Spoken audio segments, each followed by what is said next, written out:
गणपती विसर्जन उत्तर पूजा विधी. सकाळी उठल्यावर नेहमीप्रमाणे गणपतीची षोडशोपचार किंवा पंचोपचार पूजा करावी. गणपतीला आवडणारे मोदक, लाडू, मिठाई यांचा नैवेद्य दाखवावा. गणपतीला नवीन वस्त्रे अर्पण करावीत. आचम्य श्री सिद्धिविनायक महागणपती प्रीत्यर्थम गंधादीप पंचोपचारे उत्तरपूजनं करिष्ये. महागणपतये नमः. विलेपनार्थे चंदन समर्पयामि. अक्षतां हरिद्रां कुंकुम च समर्पयामि. श्री महागणपतये नमः. सिंदूर दुर्वा कुरान कालोद्व पुष्पाणि च समर्पयामि.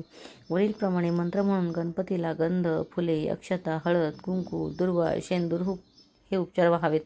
श्री महागणपतये नमः. धूपम समर्पयामि. महागणपतये नमः. दीपम समर्पयामि. महागणपतये नमः. नैवेद्यम समर्पयामि. वरील मंत्र म्हणून गणपतीला धूप दीप ओवाळावा व नंतर नैवेद्य दाखवावा. कापूर लावून आरती करावी व पूजेच्या शेवटी दिलेले मंत्रपुष्प व प्रार्थनेचे मंत्र म्हणावेत. एका कापडात सुपारी, दुर्वा, मिठाई आणि काही पैसे घ्यावेत. या वस्तू त्या कापडात गुंडाळून गणपतीच्या मूर्तीजवळ ठेवाव्यात.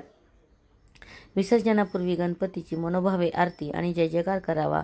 गणेशोत्सव काळात अनावधानाने झालेल्या चुकांबाबत गणपतीकडे क्षमा याचना करावी. गणपतीच्या मूर्तीसह पूजा साहित्य, हवन साहित्य आणि अन्य वस्तू विसर्जित कराव्यात. बाप्पाला निरोप देताना ही प्रार्थना करा. गणराया, बाप्पाला निरोप देण्यापूर्वी मनापासून प्रार्थना करावी.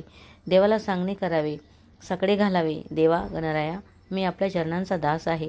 माझ्या आकलनानुसार आणि यथाशक्तीनुसार मी आणि माझ्या कुटुंबाने तुझी सेवा केली आहे. जे काही अधिक उणे झाले असेल ते पूर्ण करून घ्या.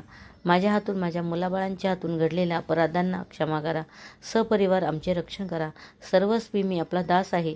माझ्या सर्व संकटांचा परिहार करून आमच्या कुटुंबांच्या समस्या, उद्योगधंदा तसेच नोकरीतील भासणाऱ्या अडचणी दूर करून त्यात आम्हाला यश लाभ व्हावा आणि प्रतिवर्षी असेच आनंदाने येऊन आमच्या हातून सेवा करून घ्यावी. अधिक काय सांगू, माझ्या सर्व गोष्टी आपण जाणत आहात. कृपादृष्टी ठेवा हीच प्रार्थना. अनंत चतुर्दशीचा गणपती विसर्जन मंत्र. अनेन कृत उत्तराराधेन देन श्री भगवान सिद्धिविनायका सांग सपरिवारः प्रियताम. ओम तत्सत. यातुम देवगणाः सर्वे पूजा मादाय पार्थिवीम इष्टकाम प्रसिद्ध्यर्थ पुनरागमनाय च. गणपतीची प्रार्थना झाल्यावर असा मंत्र म्हणून मूर्तीला अक्षता अर्पण कराव्यात. म्हणजे पूर्वी प्राणप्रतिष्ठेने आलेले देवत्व विसर्जित होते. त्यानंतर मूर्ती स्थिर आसनावरून थोडी पुढे सरकवून ठेवावी. मग मूर्ती उचलून समुद्रात किंवा कुळाचाराप्रमाणे योग्य त्या पवित्र स्थळी विसर्जित करावी. यावेळी काही ठिकाणी गणपतीच्या हातावर दही लाह्या देण्याची परंपरा आहे. आपापले कुलधर्म कुलाचाराप्रमाणे गणपती बाप्पाला निरोप द्यावा असे म्हटले जाते. गणपती बाप्पा मोरया. पुढच्या वर्षी लवकर या.